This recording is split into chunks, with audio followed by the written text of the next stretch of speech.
حضرت مولا علی المرتضیٰ رضی اللہ تعالی عنہ ہاشمی خاندان سے تعلق رکھتے ہیں، اور ہاشمی خاندان کا چناؤ خود اللہ تبارک و تعالی نے کیا ہے۔ اس سے پتہ چلا کہ یہ فضیلت وہبی ہے، اللہ تبارک و تعالی کی عطا ہے، اس میں کسب اور محنت نہیں ہے، کیونکہ حضور تاجدار انبیاء علیہ السلام ارشاد فرماتے ہیں کہ اللہ تبارک و تعالی نے اولاد اسماعیل میں سے بنی کنانہ کو منتخب کیا، اس کا چناؤ کیا، اور پھر اولاد کنانہ میں سے قریش کو منتخب کیا،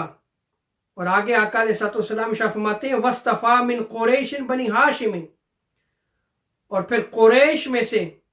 اللہ تبارک و تعالی نے خاندان ہاشم کا چناؤ کیا، وَاصْطَفَانِي مِن بَنِي ہاشم،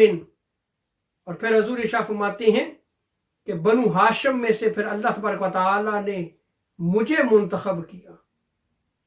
اور حضرت سیدہ عائشہ صدیقہ رضی اللہ تعالی عنہا کی روایت میں آتا ہے، حضور تاجدار انبیاء علیہ السلام ارشاد فرماتے ہیں کہ ایک مرتبہ حضرت جبریل امین علیہ السلام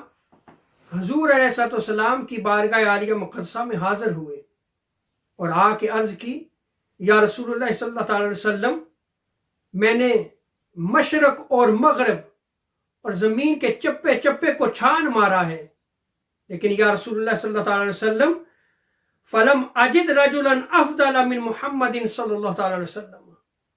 یا رسول اللہ میں نے آپ سے افضل کسی شخص کو نہیں پایا۔ فلم ارا بیتا من بیت بنی ہاشم، یا رسول اللہ میں نے زمین کا کونا کونا چھان مارا، لیکن